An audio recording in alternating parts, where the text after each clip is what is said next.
What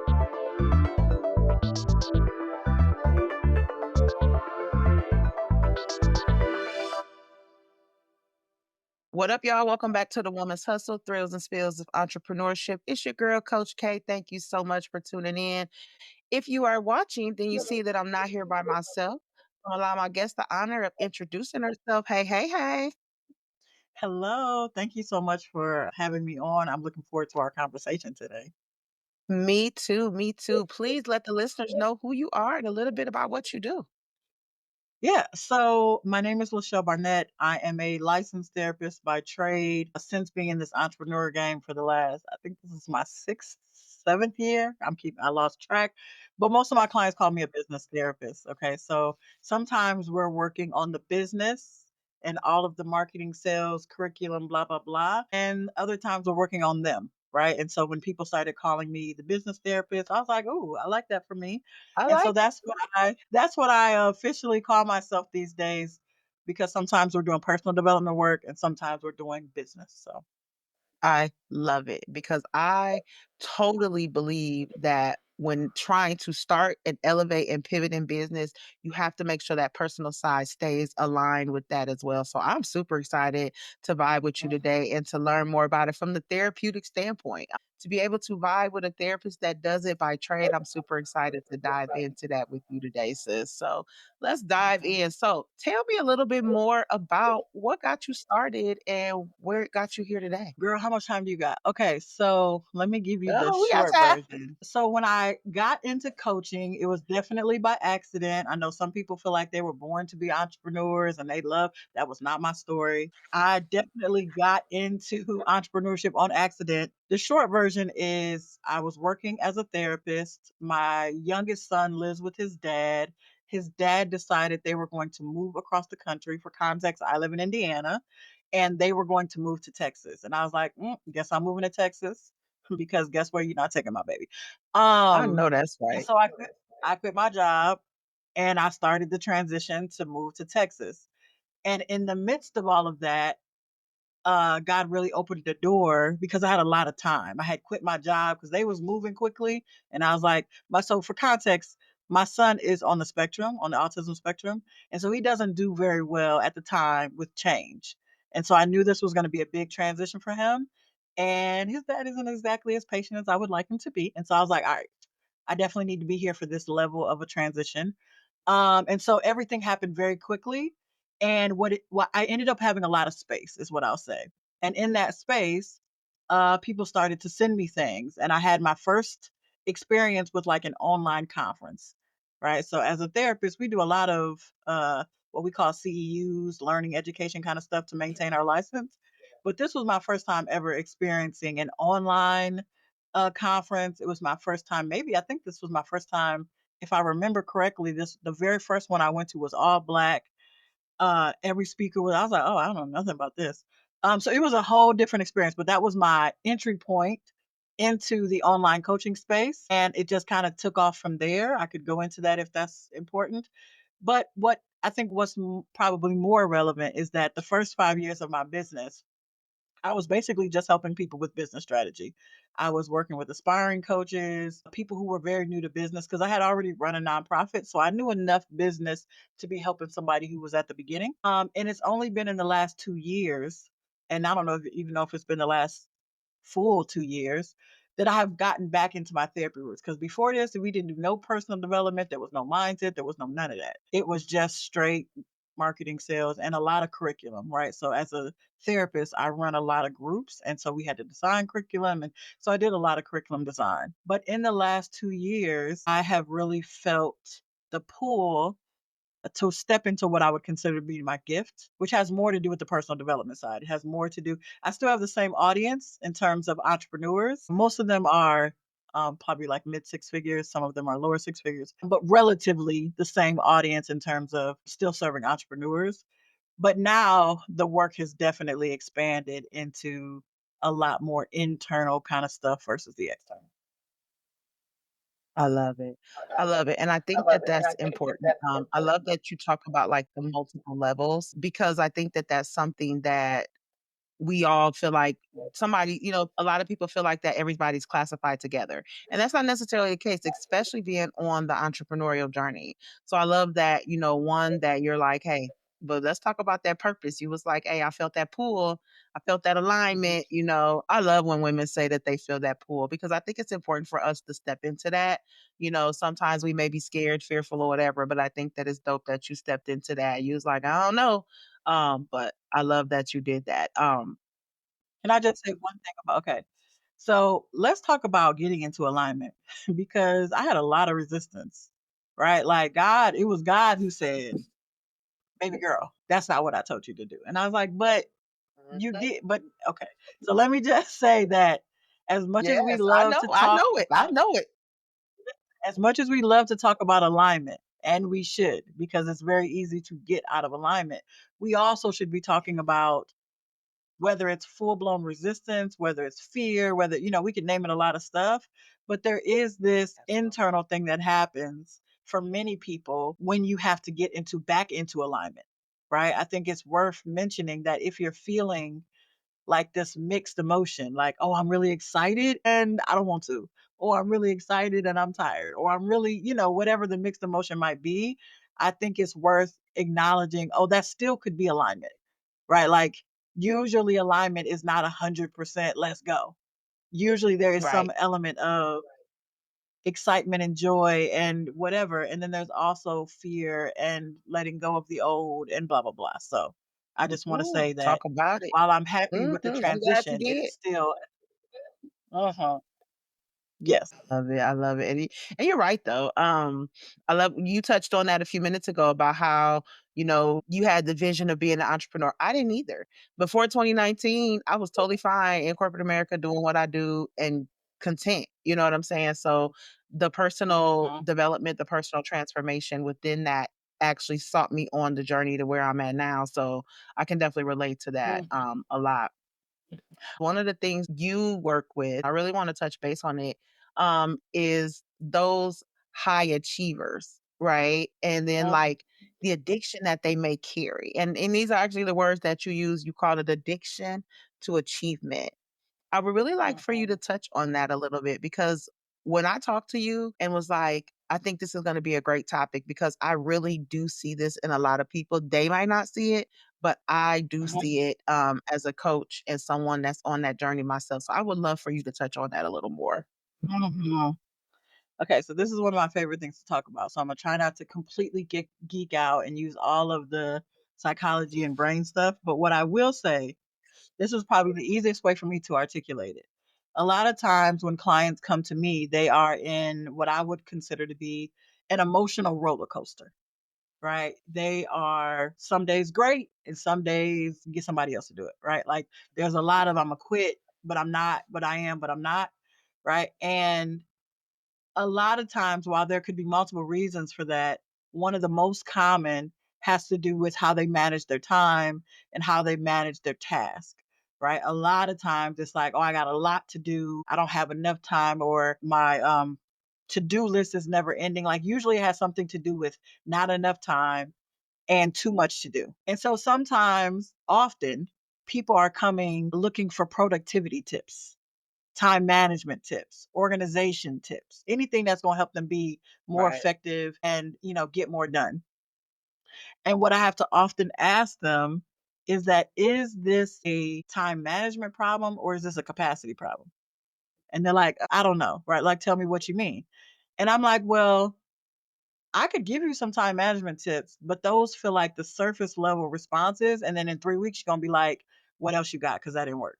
Because that's not Yes. actually the real problem, right? The actual, we not, sometimes we be like, because we're so busy, we like to solve problems that we feel like we can solve versus the problems that Yeah. actually need to be solved. And so We don't I want to always want to start with, yeah, well, and sometimes we're willing, but it is tricky to go out and hunt and eat and still do the work. Sometimes it's not a I'm not willing. Sometimes like I literally don't know how to keep the business going and work on me. right. I'm willing if somebody to show me how to do it, but like in real life, my priority is figuring out how to get this money, straight because if not everything falls Yeah. apart. And so what I find is that most of my work is helping people manage their ambition with their capacity, right? Because most of my clients have big goals, they got big dreams, they got stuff they want to accomplish. And it's like, yeah, but your capacity doesn't match your ambition. So we got to figure out how to both balance that and increase your capacity at the same time. And so what we often talk about when I ask them, do you have a time management problem or do you have a capacity problem? And I have to explain that to people. Most of the time it is me saying, well, you actually have a capacity problem. You don't have a time management problem. Like a capacity problem is you having 40 hours a week to work on your business as an example. And a lot of this is some like at least half my clients have jobs, right? In addition to their business. And Yeah. so what I have to do is paint the picture of you have a full-time job, you have a husband or somebody, you have elder care, you got kids, you got your own spiritual walk, you got your own health, you got whatever. Maybe you don't got all of those things, but you got some variation of that, right? Exactly. And so that leaves you with 10 hours, 20 hours, 30 hours, 40 hours, whatever, however many hours you have to dedicate to your business. Okay. Let's say you got 40 hours, but you're trying to cram 60 hours worth of work into 40 hours. That's not a time management problem, my friend. That's a separate issue. Right. And so we could get into all of that. But what I would say is that the addiction to achievement comes when we won't accept our capacity and we don't know how to increase our capacity. When we keep trying to Mm. put 60 hours worth of work into 40 hours that we have because we won't accept that I only have 40 hours. And what's crazy is that, don't geek out, Lisha. Okay. The simplest way Nope, for me to nope. say We this want you to is geek out. We want you to geek out. Geek out. Geek out. most of my clients respond to everything with work. If something is amazing, they sign a new client or they have a good launch or whatever good happens in the business, they respond to that good with work. It's like, oh, now I'm gonna add this other thing, or oh, I'm gonna fix this other thing because I got new clients coming. Everything like so. If something amazing happens, they respond to work. If something bad happens, they also respond with work. Like work is the response to almost everything, Right. right? And it's like, well, why is that? Why is it that we just work and work and work and work and work and we don't realize, well, one, is it getting you the results that you want? Because that's number one, right? Like we need to be checking in with ourselves around, excuse me, whether or not the effort that we're putting in is actually producing the results that we want. That And so part. Come on. what I often find is that people are being driven by external factors, not internal factors, which is where the addiction to achievement comes in, right? External could be other coaches, YouTube, books, podcasts. It could be parents and husband. It could be an older version of yourself. It could be a lot of different things. But and here's the root of it. It's like that achievement, that's how we see ourselves. When we get money, right? When we're helping clients, when we're doing some kind of achievement, then we feel good. But if we aren't achieving, then we don't feel that great. And it's like, oh, that's not going. That's not it. Like you're supposed to feel amazing Man, with or without the business. If you were that never an part. entrepreneur, then what? You and the business are separate anyway. So let me just be quiet because I could go on about I love it because that I felt that so deep because I see all the time where people allow external factors to dictate their business, their real life running their businesses off of what somebody else is doing, what they see somebody else portraying.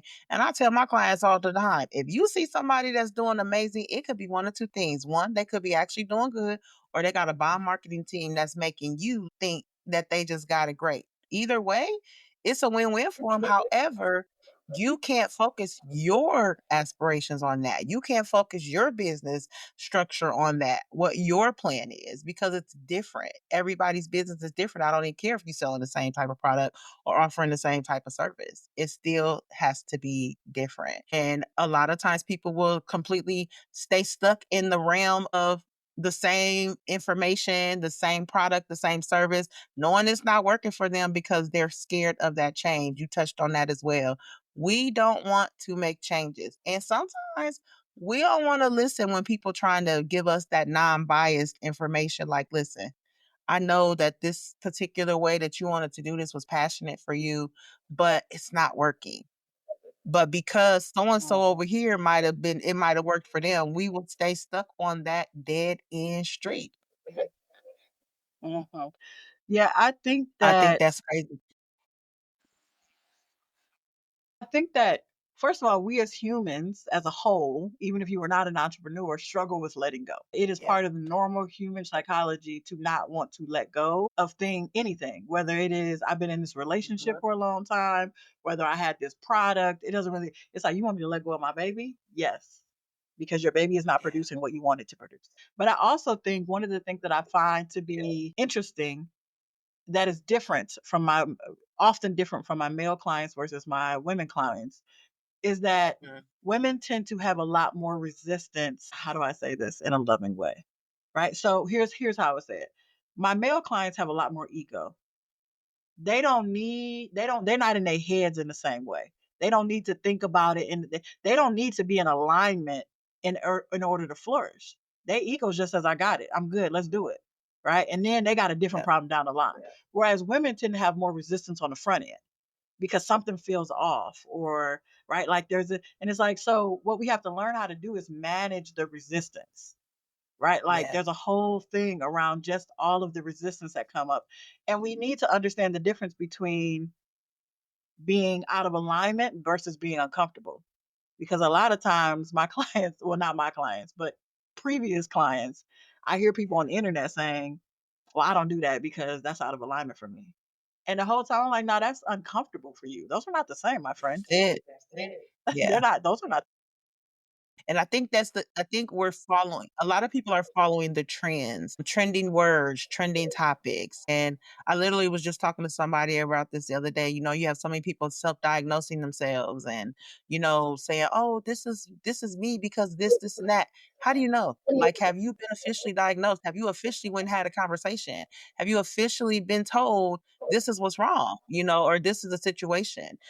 You know, and just from that, you know, what do you believe that there's some of the common, like the mental health challenges that you observe from the entrepreneurs that are driven from that external success and that validation? What do you see from that? Yeah. Yeah. I think that when entrepreneurs operate from this addiction to achievement, there are lots of things that I could say, but I think the one that is universal is that number one, there's a lack of fulfillment, right? We often think that the Mhm. impact is the goal, the money is the goal, the whatever is the goal, and I'm all for the money, I'm all for the impact, right? But Right. the actual goal is fulfillment. Like the actual goal is to fulfill this assignment on your life, not all the other things that lead to that, right? And so the first thing I would say is that a lot of people are entrepreneurs. I literally have clients who have been an entrepreneur for 40 years and entrepreneurship is just dragging them along. Like they're not gonna never let go because there are some perks on this side of the street. There's more time freedom, there's less of a salary cap, et cetera, et cetera. But they're not thriving, right? Like they're in survival mode. Right. And so there's all Mhm. these diagnoses, quote unquote, that we could have that are connected to survival mode, whether we're talking about depression or anxiety or all of these things. But I think that the root of this is like, well, are we surviving or are we thriving? Right. And Woo, a lot of this has come to do on. with emotional, not just financial, because if you looked at some of my clients financially, you would think they was out here killing it because they're making good money. Right. But making good money doesn't equal thriving.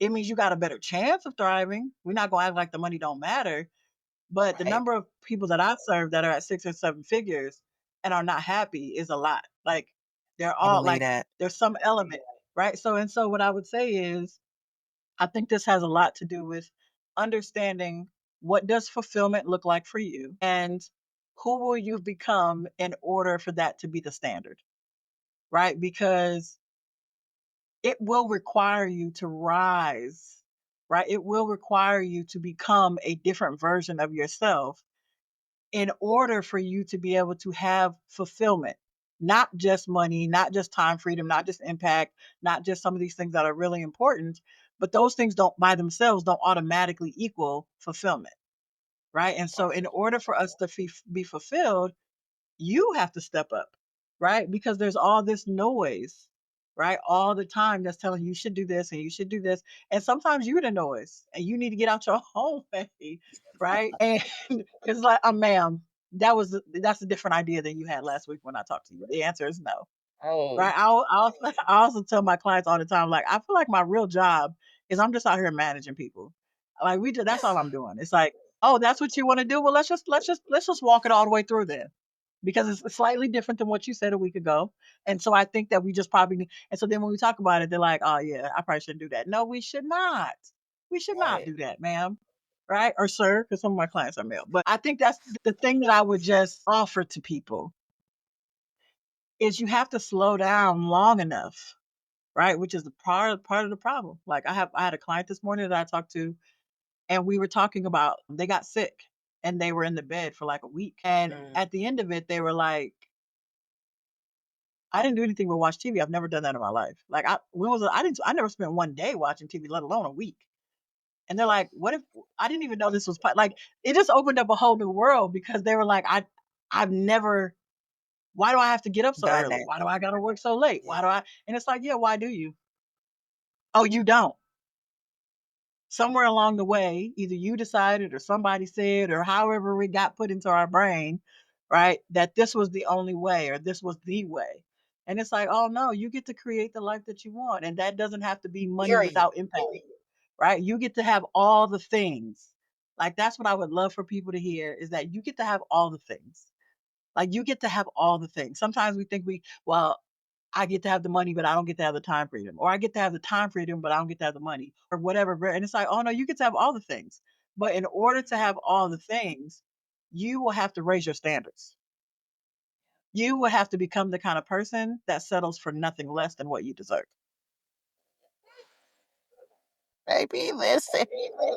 Y'all, she preaching up on here. She preaching up on here. I'm telling you, listen. Hey, I cannot stress that enough. That fulfillment is everything. Mhm. But you have to walk the journey to get there, and you have to be open minded to walk that journey. I love that you really went into detail in that. I really wanted to ask you, but I think you kind of answered it just how you help your clients stay connected to their why. You help them establish their why, but once they've established that, how do you help them stay connected and also stay purpose driven, but also aligned with their values? Or how do you help your clients stay connected? Yeah, a couple things. The first thing I would say is I help them understand the difference between getting into alignment versus staying in alignment. Because a lot of times, in order to get into alignment, you have to say a lot of yeses. There's a lot of experimentation. There's a lot of trying new things, right? There's a getting to know you period in a way that you haven't known yourself, right? But then once you understand that you are in alignment, then you have to learn how to say no. Getting into alignment is a lot of yeses. Staying into alignment is a lot of no's, right? And so Ooh. part of how we I help them understand that is that one concept. It's like, oh, well, you keep saying yes to stuff that you don't have capacity for. You keep saying yes to stuff you don't even want to do because you feel like you have to do that. No. I think the other thing that I would say, how we help you is that we help you understand the difference between principles versus preferences, right? Principles are the non negotiable elements of business that nobody gets around. You have to market, you have to sell. These are non negotiable, right? But your preferences is how you want to market and sell. You get to choose, right? And I think one of the challenges as an employee, you didn't get to do a lot of choosing. You get to do whatever somebody told you to Right. do. And so now when you come over here in entrepreneurship and there's a million decisions that need to get made, you're not giving yourself permission to make them the way that you want to make them. You're making decisions from a place of obligation, from a this has to be this way. It's like, no, you have to market, you have to sell. That's the principle, right? But you honor the preference. It's like, oh, I don't want to be on TikTok. Don't do TikTok. Now, if you tell me you don't want to market, that's a principle. Now you're not gonna get That what you part. want. But you have to understand so that's another way is helping people understand the difference between principles and preference, and then teaching them how to give themselves permission. I think the last thing is Mm. helping people. What I say is raise their fucking standards. Okay. Right. Like It's the difference between having a standard versus holding a standard, right? We think that desire is enough. It's not, my friend. Desire gets you pointed in the right direction, it gets you directionally correct, but it doesn't actually bring the thing you want into your reality, right? The thing that brings things into your reality is not desire, it's decision. You have to actually decide, right? Like I can have a standard that says I don't do blank.